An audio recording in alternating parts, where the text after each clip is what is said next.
कराची में voice for missing person Sindh Sujagi forum HRCP ऐं ॿियनि जमातुनि जे सॾ ते बलोचिस्तान ऐं सिंध मां खंबे गुम कयलनि जी बाज़ियाबी लाइ गोरा कब्रिस्तान खां मार्च कढी गवर्नर हाउस आॾो धरणो हयो वियो। मार्च जी अॻवानी voice for missing person Sindh जी सरबराह सोरठ लोहार, सिंध सुजागी फोरम जे जॉइंट सेक्रेटरी सारंग जोए, जसकम आरीसर जे मरकज़ी senior vice chairman Amir Azad Panwar, GA Sindh Qaumi party जे चेयरमैन नवाज़ खान ज़हूर, जसकम बशीर खान जे इलाही बख्श खान बेकक ऐं ॿियनि कई। उन मौके ते अॻवाननि ख़िताब कंदे चयो त सिंध ऐं बलोचिस्तान में इंसानी हक़नि जूं भञकड़ियूं थी रहियूं आहिनि। सिंध जे सवे नौजवाननि उर्दू ॻाल्हाईंदड़ कारकुननि खे बि जबरी तौर खंबे गुम कयो वियो आहे। जन में हैदराबाद बार काउंसिल ऐं सिंध सुजागी फोरम जो सरबराह एडवोकेट मुहब आज़ाद लेगारी, आकिब चांडियो, महमूद नोतकाणी, इम्तियाज़ ख़ासखेली, रियाज़ ख़ासखेली समेत हज़ारे सिंधी कारकुन शामिल आहिनि। उन्हनि चयो त बलोच क़ौमपरस्त कारकुन बलोचिस्तान मां ज़बरदस्ती गायब कया विया आहिनि। साॻी रीति हज़ारे पश्तून ख़ैबर पख्तूनख्वा मां बि ज़बरदस्ती गायब कया विया आहिनि।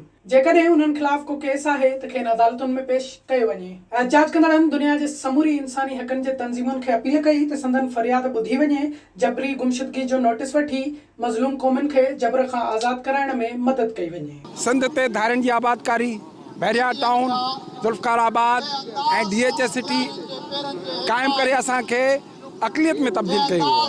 हाणे वरी पेट जे कैंसर मर्कज़ पंहिंजे करे थो।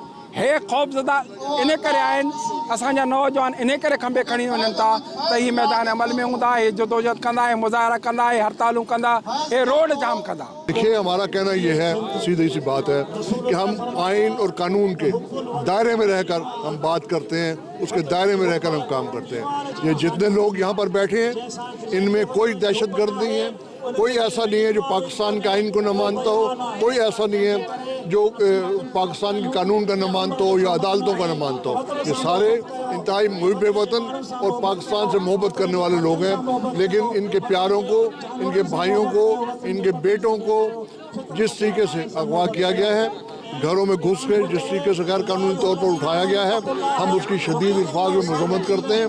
हिकिड़ो ई मुतालबो आहे त सिंध मां लापता जबरी तौर गुम कयल माण्हुनि खे आज़ादु करियो ऐं जेकॾहिं उन्हनि ते को ॾोह आहे त कोर्टनि में पेश करियो।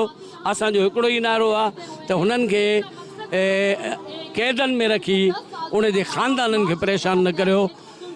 जंगी क़ैदियुनि जो बि को उसूल थींदो आहे। कलभूषण यादव खे बि तव्हां इहो हक़ ॾियो था त माऊं भेणूं हुन सां मिलनि, त हिननि नौजवान ॿारनि कहिड़ो ॾोह कयो आहे, हिननि खे हिकदमि आज़ादु कयो वञे या कोर्टनि में। हिकिड़ो ई मुतालबो आहे, हिकिड़ी डिमांड आहे त असांजा माण्हू किथे आहिनि। ॾिसो, मुसलसल 2017 खां वठी जबरी गुमशुदगियुनि जो सिलसिलो तेज़ थी वियो, पर हींअर जून जे महीने में 2020 में असांजा क़ौमी कारकुन तमामु घणा खंबिया विया आहिनि। उन्हनि जे घरनि में घिरी करे चादर चौधावरी जो तक़दस पामाल करे उन्हनि खे खंबे खणी था वञनि। इहो गैर आइनी गैर इंसानी आहे जेको असीं मुसलसल चवंदा था अचूं। असांजा माण्हू, असांजा क़ौमी कारकुन, असांजा प्यारा कोई ॾोहारी न आहिनि। अॼु बि पुरमुन आहियूं, हथे खाली आहियूं, हथे खाली अचूं था जलसनि में। असांजा माण्हू बि हथे खाली घर में सुता पिया, पकड़े विया, हो चओ था दहशतगर्द आहिनि। ज़ुल्म आहे यार, ॾाढा मुड़सी आहे, नाइंसाफ़ी आहे। असां चऊं था महिरबानी करे तव्हां वटि फ़र्दे जुर्म ई कोन्हे त अदालतुनि में कीअं पेश कंदो, कहिड़ो फ़र्दे जुर्म आयद कंदो, कहिड़ियूं साबितियूं ॾींदो, कहिड़ियुनि कारवायुनि में पकड़ियो आहे तव्हां, घरनि मां खणी था वञो।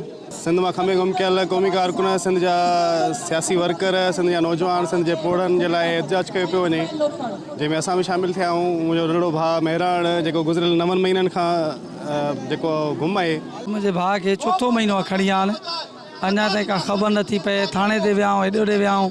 बराए महिरबानी करे असांजे भाउ खे आज़ादु कयो वञे। न को हुन जो ॾोह आहे, न को हुन ते केस आहे, कुझु बि न आहे। बराए महिरबानी करे असांजे भाउ खे अब्दुल जब्बार खे आज़ादु कयो वञे।